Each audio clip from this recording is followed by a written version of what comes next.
Welcome back to my YouTube channel SST mastermind में आप सभी का स्वागत है। तो चलिए फ्रेंड्स, आज हम इस वीडियो में कराने वाले हैं, ये आपका स्पेशल क्लास चल रहा है एसटीटी का। ठीक है, रेगुलर आपको क्लास मिलेगा और इस वीडियो में हम अभी कराने वाले हैं फ्रांस की क्रांति। टॉपिक बाय टॉपिक कराएंगे। ठीक है, topic by topic, class by class रोज चलता है, तो वीडियो को लास्ट तक जरूर देखिएगा, क्योंकि आज हम इस वीडियो में कराने वाले हैं फ्रांस की क्रांति। फ्रांस की क्रांति से जितने भी इंपॉर्टेंट क्वेश्चन होंगे सभी क्वेश्चन आपको इस वीडियो में देखने को मिलेंगे। तो चैनल को सब्सक्राइब कर लीजिए, वीडियो को लाइक कर दीजिए, शेयर कर दीजिए। ठीक है, जैसे कि यहाँ पे फ्रांस की क्रांति से हम वन शॉट नोट्स कराएंगे। ठीक है, और साथ में साथ इसका ऑब्जेक्टिव प्रश्न भी कराएंगे ताकि आपको और चीज़ डिटेल में समझ में आ जाए। जैसे कि फ्रांस की क्रांति का पहला टॉपिक है पृष्ठभूमि, यानी कि केस ऑफ द रिवोल्यूशन। इसमें क्या क्या होता है, इसकी पृष्ठभूमि की बात करें तो इसमें क्या क्या चीज़ समझना पड़ता है। तो फ्रांस की क्रांति में सबसे पहले हम बात करते हैं राजनीतिक कारण का। क्या है राजनीतिक कारण? ये राजनीतिक कारण क्या होता है देख लीजिए। फ्रांस में राजा लुई 16वां निरंकुश शासक था। फ्रांस में पूछा जाएगा कि किसका शासक था, तो 16वां का, लुई 16वां का शासक था। जनता की कोई भागीदारी नहीं थी, मतलब जनता का कोई उसमें मायने नहीं था, क्योंकि लुई 16वां जो था वह सभी अपने अधिकार में सब काम करता था। उसके बाद था आर्थिक कारण, भारी कर लगाना, लग्जरी खर्च करना, असमान कर प्रणाली लगाना, तीसरा वर्ग सबसे ज़्यादा कर देना यानी कि टैक्स देना, ये सभी चीज़ आर्थिक कारण बना हुआ था ये फ्रांस की क्रांति के समय। उसके बाद था सामाजिक कारण भी था। समाज को 3 वर्गों में बांटा गया था। पहला वर्ग था पादरी, दूसरा वर्ग था कुलीन और तीसरा वर्ग था किसान, व्यापार, मजदूर, और सबसे अधिक संख्या में। तो सबसे ऊपर पद में आता था पादरी आता था, दूसरा में आता था कुलीन और तीसरा में आता था किसान, व्यापारी, मजदूरी करने वाले, ये सब लोग आते थे। पूछा जाएगा कि समाज को 3 वर्गों में बांटा गया था। कौन कौन सा वर्ग था? पादरी था, कुलीन था और तीसरा में किसान, व्यापारी, मजदूर लोग थे। याद रहेगा। चलिए अगला है कि बौद्धिक कारण भी था। क्या था? बौद्धिक कारण। ये बौद्धिक कारण क्या था? तो बौद्धिक कारण की अगर हम बात करेंगे तो जैसे कि रूसो हो गया, वेल्टियर हो गया, मॉन्टेस्क्यू हो गया, जैसे चिंतकों के विचार से लोगों का जागरूक किया। क्या किया? लोगों को जागृत किया। उसके बाद था प्रेरणा स्रोत। क्या था? प्रेरणा स्रोत। अमेरिकी स्वतंत्रता संग्राम ने भी प्रेरित किया कि भाई जो भौगोलिक था फ्रांस की क्रांति उसको रोकने के लिए। इसमें कुछ घटनाएं घटी, महत्वपूर्ण घटना घटती है। वो घटनाएं क्या क्या थी? जैसे कि 5 मई 1789 को जनरल एस्टेट की बैठक वायसराय में हुई थी। तीसरा वर्ग को अनदेखा किया गया था। अब देखिए तीसरा वर्ग कौन था? तीसरा वर्ग में था मजदूर था, किसान था, ठीक है, व्यापारी था। ये तीसरे मजदूर में आते थे, उसको अनदेखा कर दिया गया, उसको इस पार्टी में, उस बैठक में नहीं बुलाया गया। 17 जून 1789 में तीसरे वर्ग के नेशनल असेंबली बनाई। अब 5 मई को जब नहीं बनाया थी बैठक में, तीसरे वर्ग के लोगों को जब नहीं बैठाया गया, नहीं बुलाया गया, तब क्या किया गया? 17 जून 2079 को तीसरा वर्ग ने नेशनल असेंबली बुलाई। अब असेंबली में बैठक हुआ और 14 जुलाई 1789 को बस्ती लीला ध्वज किया गया। क्रांति की शुरुआत मानी जाती है, उस समय से वह शुरू हो जाता है। और 1791 में नया संविधान बना और संविधान राजतंत्र की स्थापना हुई। 1792 में फ्रांस गणराज्य की घोषित हुआ जनवरी में। तो ये सब जो बना ये फ्रांस की बात है। ठीक है, तो यहाँ से पूछा जाएगा कि फ्रांस का संविधान कब बना था? तो 1791 में बना था। कब बना था? 1791 में। और 1792 में फ्रांस गणराज्य घोषित कर दिया गया जनवरी के महीना में।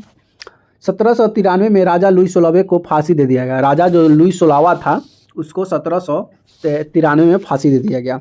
1793 से 1794 आतंक का शासन का समय था। ये आतंक खूब मचाया हुआ था, तो उस समय उसे आतंक का शासन कहा जाता है। 1795 से 1799 निर्देशक मंडल का शासन और 1799 नेपोलियन बोनापार्ट की सत्ता में आया। अब पूछा जाएगा कि नेपोलियन बोनापार्ट सत्ता में कब आया? तो 1799 में आया। कब आया? 1799 में आया। ठीक है, चलिए नेक्स्ट आपके सामने अब क्रांति हुआ था। क्रांति का प्रभाव क्या पड़ा? क्रांति का प्रभाव की अगर हम बात करेंगे तो निरंकुश शासन का अंत, गणराज्य की स्थापना, समानता, स्वतंत्रता और बंधुता के विचार फैली यूरोप और दुनिया में लोकतांत्रिक आंदोलन पर बल मिला। इसका एक प्रभाव पड़ा फ्रांस की लोगों पर। यहाँ से खत्म होता है। अब यहाँ से आपका 20 क्वेश्चन कराएंगे जो कि मोस्ट इंपॉर्टेंट क्वेश्चन होंगे, जो कि आपको एग्जाम में क्वेश्चन देखने को मिलेंगे। ठीक है, तो वीडियो को लास्ट तक जरूर बने रहिएगा, वीडियो को लास्ट तक जरूर देखिएगा। सबसे पहले आप क्वेश्चन आ गया कि फ्रांस की क्रांति कब शुरू हुई थी? फ्रांस की जो क्रांति है वो शुरू कब हुआ था?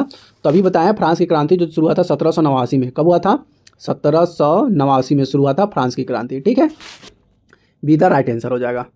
चलिए नेक्स्ट क्वेश्चन आपके सामने ये आ गया। नेक्स्ट क्वेश्चन कहता है कि फ्रांसीसी समाज में तीसरे वर्ग में कौन शामिल थे।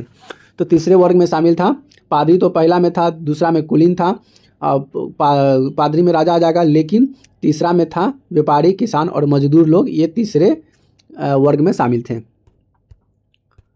अगला ये रहा अगला क्वेश्चन कि बस्तिल किला ध्वस्त किया गया था। बस्तिल किला ध्वस्त किया गया था कब? जुलाई में या 14 जुलाई, 4 जुलाई, 26 जनवरी, अगस्त में? कब किया गया था? तो ये जो किला जो ध्वस्त किया गया था ये जुलाई में किया गया था।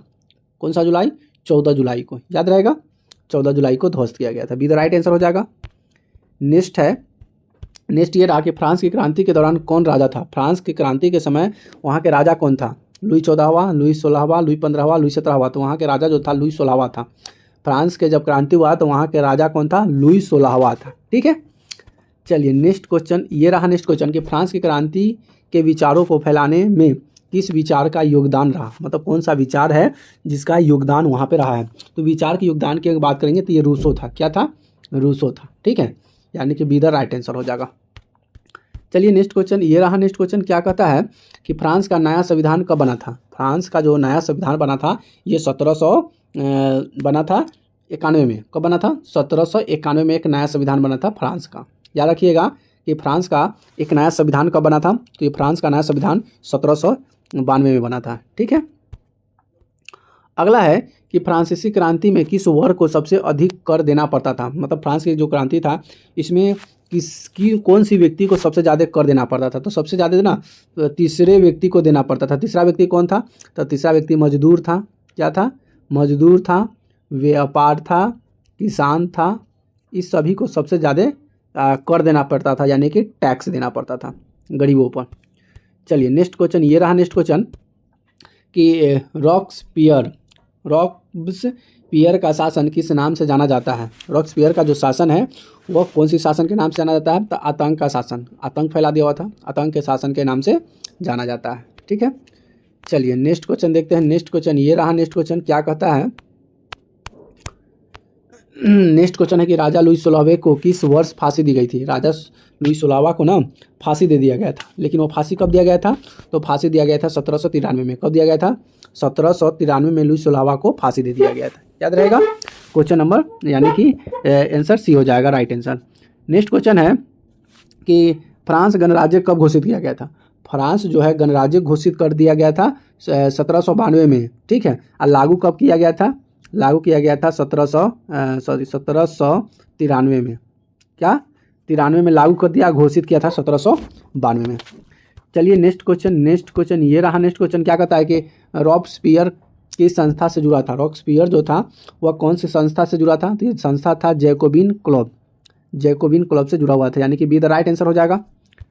चलिए नेक्स्ट क्वेश्चन आपके सामने ये रहा। नेक्स्ट क्वेश्चन कह रहा है कि फ्रांस में कर वसूली का अधिकार किसे प्राप्त था। फ्रांस में कर वसूलने का जो अधिकार था ये किसको प्राप्त था? तो ये पादरी और कुलीन ये सब तो लेता था, लेकिन अधिकार देता था ठेकेदार को। क्या होता है? ठेकेदार को दिया गया था कि तुम कर वसूल सकते हो। ठीक है, चलिए नेक्स्ट क्वेश्चन देख लेते हैं। नेक्स्ट क्वेश्चन ये रहा। नेक्स्ट क्वेश्चन कह रहा है कि फ्रांस में सबसे ज़्यादा जनसंख्या किस वर्ग की थी। फ्रांस में सबसे ज़्यादा जनसंख्या किस वर्ग की थी? तो सबसे ज़्यादा जो संख्या था तीसरा वर्ग की था। तीसरा वर्ग में कौन कौन आता है? तीसरा वर्ग में व्यापार आता है, किसान आता है और मजदूर आता है। क्या आता है? मजदूर।